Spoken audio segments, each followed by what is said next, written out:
Hello all the students.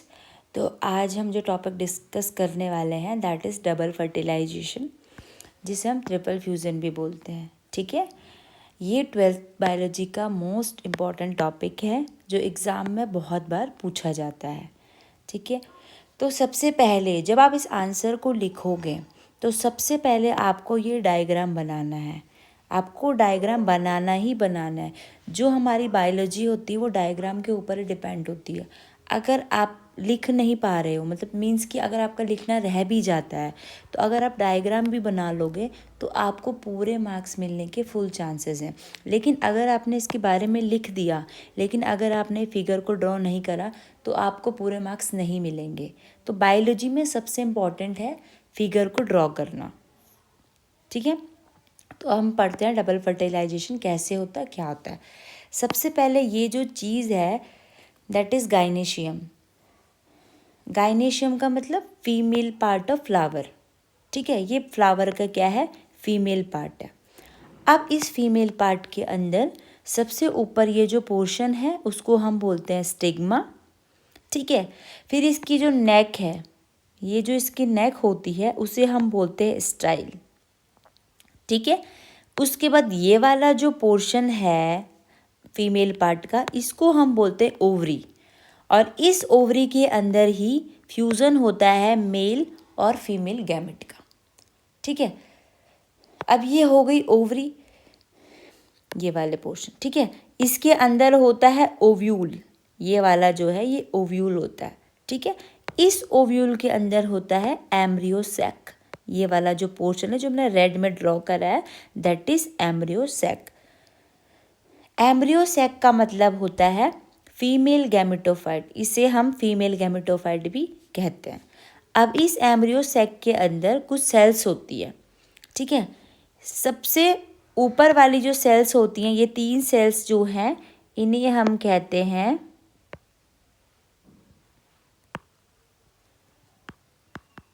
Antipodal cell.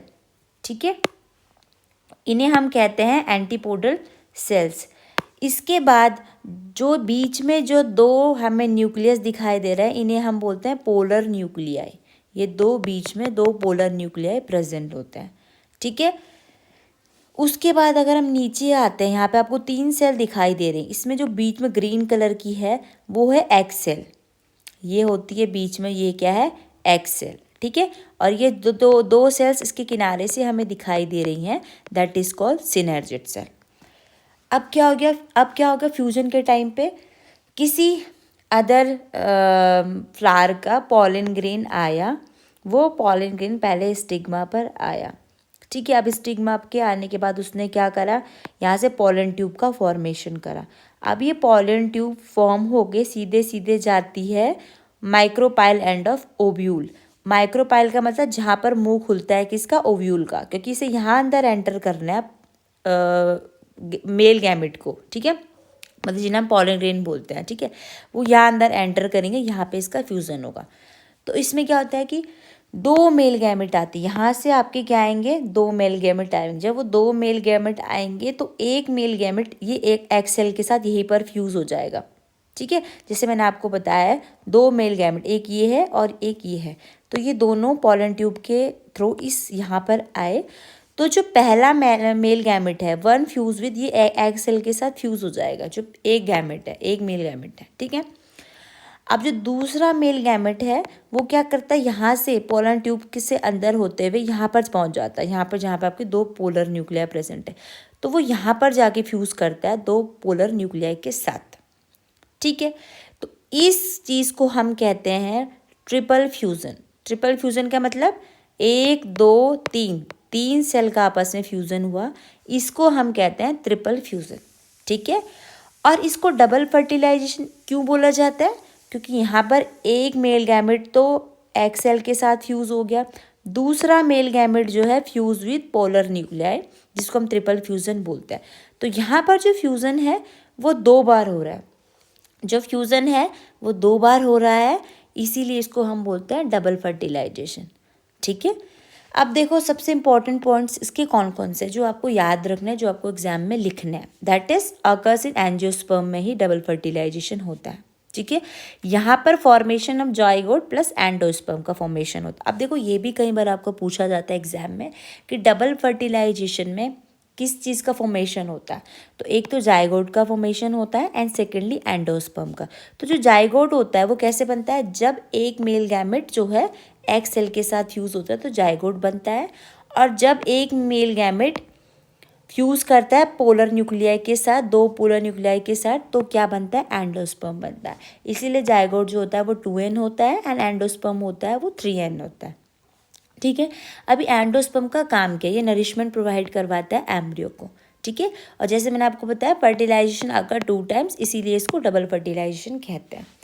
उसके बाद इसमें जो अदर सेल्स जैसे एंटीपोडल सेल है, ये सिनर्जिड सेल्स, इनका क्या काम है।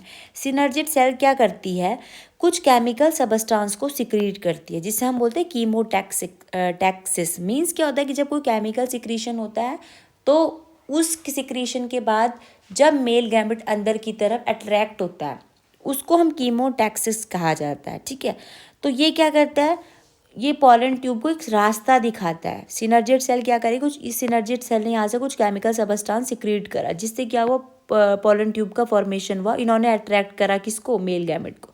तो ये बहुत इंपॉर्टेंट रोल प्ले करती है फ्यूज़न के टाइम पर। ठीक है, उसके बाद जो एंटीपोडल सेल होती है इनका बस क्या नरिशमेंट प्रोवाइड करवाती है एम्ब्रियो को। तो इस तरीके से अगर आपने आंसर को लिखोगे एग्जाम में तो आपके कहीं भी मार्क्स नहीं कट सकते। इस तरीके से आपका रिप्रेजेंटेशन होना चाहिए आंसर का। और सबसे मेन बात, आप फिगर ज़रूर मेंशन करोगे और एक एक पार्ट को दिखाओगे ये क्या चीज़ है, ये क्या चीज़ है। तो इससे एग्जामिनर को भी अच्छा लगता है कि हाँ बच्चे को अच्छे से समझ में आती है ये चीज़। अगर आप इसके बारे में जो रिटर्न वाली चीज़ है अगर कम भी लिखोगे तो कोई दिक्कत नहीं है, लेकिन अगर आपने फिगर अच्छे से लेबल करा है तो आपको मार्क्स मिलने के बहुत ज़्यादा चांस हैं। और इसको आप अच्छे ढंग से पढ़ लें, ये एग्ज़ाम में ज़रूर आएगा।